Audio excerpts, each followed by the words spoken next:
India has gone through in every field. What has heartened me most, that through 12 prime ministers, 11 general elections, insurgencies, assassinations, India has kept the steel in its spine, faith in its democracy, and belief in its constitution intact. It has survived poor leadership, venal politicians, lazy bureaucrats, corrupt entrepreneurs, even an elite often interested only in itself rather than its civic responsibilities. It has overcome many threats to its secular fabric and survived innumerable terrorist attacks. It has embraced the digital revolution with aplomb and risen to become a software giant. It has weathered international turbulence and in the past decade has emerged as a global powerhouse in its own right. There are many lessons I have learned in these 40 years, but there are 5 of them that stand out. Lesson number 1, history has a nasty habit of repeating itself. I see that so many of our covers seem a repeat from the past.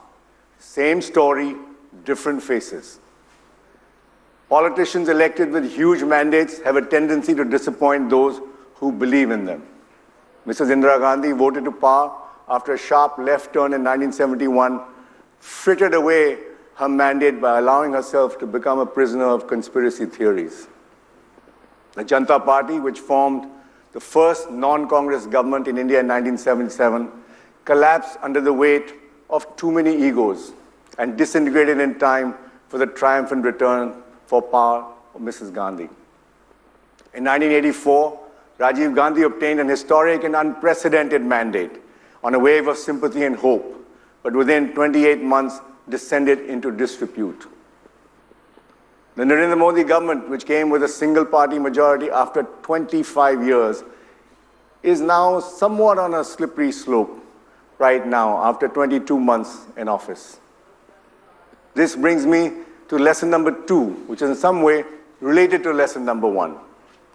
Most issues in India don't get permanently resolved. They have a karmic life. They never die. Just look at this. The forces unleashed by the demolition of Babri Masjid in Ayodhya after 24 years are still mired in court, while noises for the construction of the Ram Janambhoomi temple get louder. Victims of the 1984 anti-Sikh riots are still waiting for justice after 32 years. Kashmiri militants are just as angry as they were in 1989, and ASPA is still in force 25 years on. Aspirations of mobility tapped into by the Mandal Commission report, first tabled in 1980, can still bring the capital to a halt, with reservations becoming an even bigger issue. The Maoist militancy that continues to demand the destruction of the state now spans larger tracts of the country than 44 years ago when Charu Majumdar of CPIML died. The Indo-Pakistan dialogue seesaws from bonhomie to battle since the Simla Accord in 1972. The bureaucracy continues to bloat while its reform languishes despite umpteen commissions, beginning with the first Administrative Reform Commission in 1966.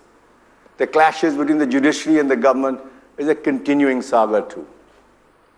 And the world moves on as we are stuck in our unresolved problems. Then there's lesson number 3. Change happens in India not by design, but by default. And it happens quietly. The bigger the change, the lesser the noise. In 1991, the much-touted reforms of Dr. Manmohan Singh, which released us from the Hindu rate of growth, happened because we didn't know where our next lunch was coming from. Our foreign exchange reserve was so abysmally low. And Dr. Manmohan Singh's reforms happened without much political hoopla. Prime Minister P.V. Narasimha Rao never talked about reform. He just let his finance minister quietly dismantle the license Raj. It was reform by stealth. They were much needed reforms, but they were not that fundamental in my opinion. They didn't reduce the size of the bureaucracy or didn't get the government out of the business of doing business. 2 years ago, just when we thought we were cursed with indecisive coalition governments, India voted for a strong leader, giving him a clear mandate to lift the country out of the pathetic morass it had sunk into. However, ushering radical and rapid change in India is a daunting task. In spite of all his hard work, I think Prime Minister Modi is now realizing this. There are too many dissenting voices to listen to, vested interests to please, hidden agendas to pacify, and self-serving bureaucrats to scupper the best laid plans. Oddly, we couldn't have been living in a more fortuitous times. We are constantly being reminded that India is the sweet spot of the world, and with good reason. The muscular Chinese economy is in a meltdown phase, and several European nations are waiting for a bailout while the refugee crisis mounts on their doorstep. The problem in India is not that our economy is not growing, but the perennial gap between potential and achievement. We are today probably the fastest growing large economy of the world, but we are beset with some very fundamental problems. We still have a lopsided economy where around 50% of our working population is employed in agriculture while contributing only 18% of our GDP. 1/3 of the world's poor still resides in India. Jobs for 10 million youth who enter the job market every month is still scarce. Almost 1/4 of Indians are not literate, and more are what I would call the uneducated educated. In fact, the educated unemployable. 54% of the agriculture is still at the mercy of rains, and the general state of infrastructure in this country is woefully inadequate. These problems, in my opinion, will not be solved by tinkering, but structural reform. Unfortunately, this government is following a different path, I feel, and I quote these fine words from their second economic survey. Very well written, I must say. And the survey says, and I quote, "A persistent, encompassing, and creative incrementalism." Wonderfully put, but I think on the wrong track. I believe to get real reform in this country, we require the ruthlessness of Sardar Patel, the guts of Indira Gandhi, and the vision of Pandit Nehru. Not an easy combination to get. I know many of the leaders from the ruling party you will hear later on in this day will disagree with me very strongly. But ladies and gentlemen, this is what democracy is all about. And that brings me to lesson number 4. We have the greatest gift a nation can give to itself, democracy. You wouldn't think it looking at our noisy parliament these days, but I believe we have a working democracy, however flawed it may be. No matter however poor or illiterate an Indian may be, he gets an opportunity to exercise his wisdom in the ballot box ever so often. We should be proud of that. But there has been some change recently. It has been well described by one of our speakers, Pratap Bhanu Mehta, that our national life has become a tissue of contrived resentments. Lawyers are breaking the law, lawmakers are violent, the lunatic fringe is feeling emboldened to spout their venom, irrelevant debates of identity and nationalism have preoccupied the national agenda.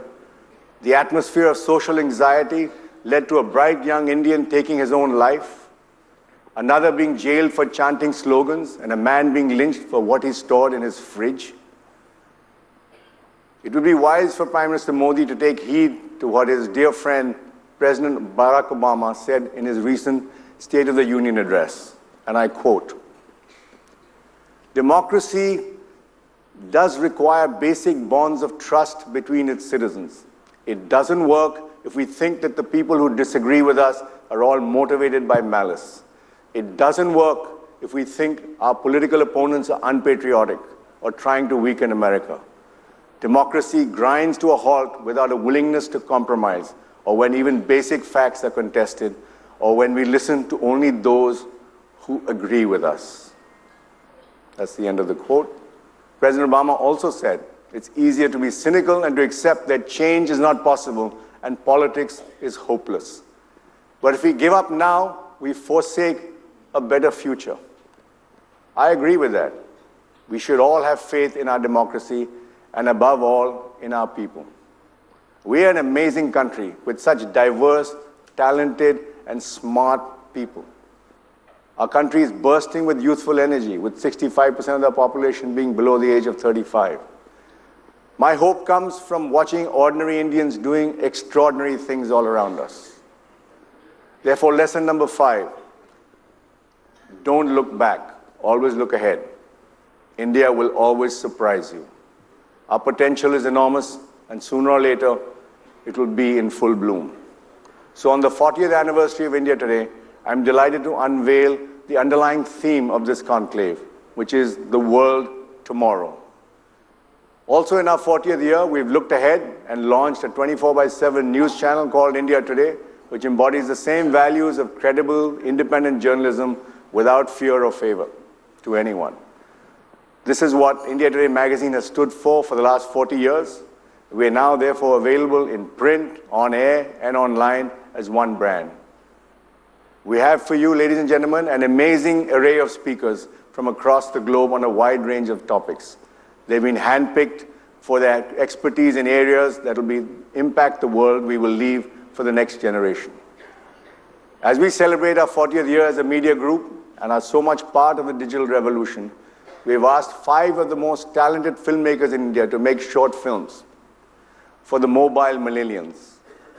The films are about things that touch us most: gender, caste, freedom of speech, sexuality, and faith.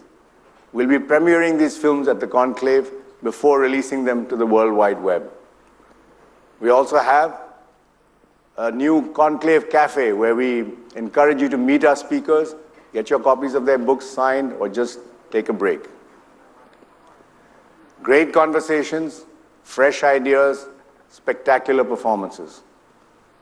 Ladies and gentlemen, think of it as a boot camp for the mind with some luxuries thrown in. Enjoy the conclave and keep your hopes up. Thank you.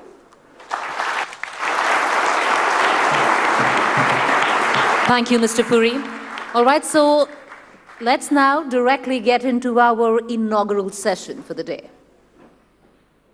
Incident, a promising young kabaddi player was shot dead on the streets of Rohtak in Haryana. What's truly alarming is that the fatal shooting was caught on camera on Tuesday afternoon. Kabaddi player Sukhwinder Singh Tired of living a quiet, happy, boring life, so I decided to get married. And my wife says, welcome to hell, boy. But the episode ain't that bad. It's just about all right, above average.